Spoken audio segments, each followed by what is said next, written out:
Yang pertama adalah fungsi kemasan, yaitu membantu mencegah atau mengurangi kerusakan, melindungi dari bahaya, pencemaran serta gangguan fisik, kimia, biologis, dan mikrobiologis. Yang berikut menempatkan suatu produk agar mempunyai bentuk yang mudah dalam penyimpanan, pengangkutan, dan distribusi. Nah, ini gambar-gambar dari segi promosi wadah berbagai daya tarik pembeli. Sebagai gambar memberikan informasi tentang makanan kepada konsumen atau informasi gizi. Yang berikut kita masuk saja ke kemasan, jenis-jenis kemasan. Yang pertama adalah kemasan primer, yaitu kontak langsung dengan bahan atau produk seperti olahan keripik, olahan jagung. Itu dia membungkus, kemudian dikontak langsung dengan si produk tersebut.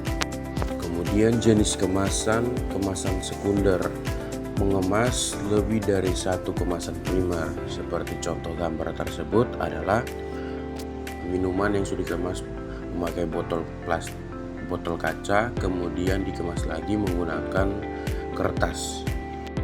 Kemudian yang ketiga adalah kemasan tersier, mengemas beberapa kemasan sekunder, umumnya untuk mempermudah pengangkutan, seperti ditaruh di dalam satu dos, kemudian disimpan, kemudian dibawa seperti satu kali.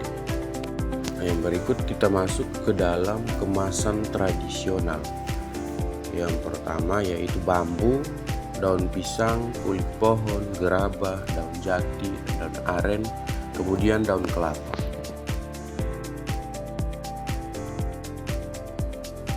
Kemasan modern. Ada 7 jenis kemasan modern. Yang pertama kayu, yang kedua plastik, yang ketiga kertas, yang keempat gelas, yang kelima logam, 6 film, 7 foil. Yang pertama itu kayu. Kayu pengemas untuk bahan pangan yang memiliki bobot besar dan berisiko rusak tinggi. Pemanfaatan untuk produk berukuran kecil dan sedikit atau kurang ekonomi. Kekuatan menumpuk kayu sangat baik. Pengemasan kayu. Yang pertama itu pengemas yang baik saat didistribusi. Yang kedua kurang kedap air. Yang ketiga membutuhkan ruang penyimpanan yang besar.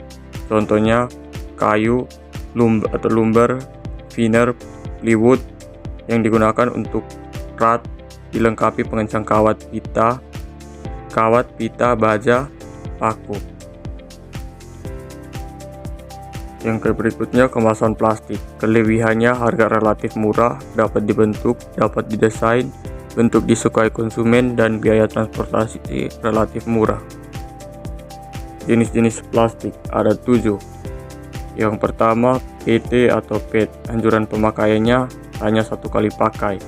Yang kedua HDPE, anjuran pemakaiannya hanya 1 kali pakai. Yang ketiga V atau PVC, anjuran pemakaiannya sangat berbahaya dan sulit didaur ulang. Yang keempat LDPE, sulit dihancurkan namun baik untuk tempat. Yang keempat PP, anjuran pemakaiannya pilihan terbaik untuk bahan plastik penyimpanan makanan dan minuman. PS, anjuran pemakaian sangat dianjurkan untuk dihindari. Yang ketujuh odors, anjuran pemakaiannya odor. Kemasan kertas. Kelebihan kemasan kertas yaitu yang pertama dapat diraba, menyerap tinta, dibuat dari serat selulosa. Jenis yang kertas yang digunakan yaitu kertas kultural atau halus dan kertas industri atau kasar. Yang berikutnya untuk makanan siap saji, misalnya kemasan KFC atau McD. Yang berikut adalah gelas, kemasan yang telah lama digunakan sejak lama. Kemudian bahan gelas terbuat dari pasir, soda atau abu, dan kapur atau campuran alkali. Keuntungan kemasan gelas yaitu sifat transparan, tidak bereaksi dengan produk, kedap terhadap gas, uap, air, dan bau, keawetan aroma, rasa, dan warna produk, dapat dibentuk dan didesain, mudah diwarnai, tahan suhu rendah dan sterilisasi, dapat divakum. Kemudian gelas mempunyai kelemahan yaitu bersifat rapuh dan mudah pecah. Yang berikut adalah logam. Kekuatan mekanis yang baik. Logam yang biasanya digunakan untuk membuat kemasan adalah baja dan kaleng logam.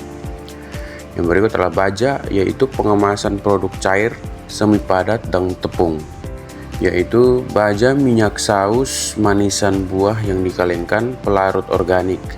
Kemudian kaleng logam dibuat dari plat timah, plat baja dilapisi timah ke dua sisinya.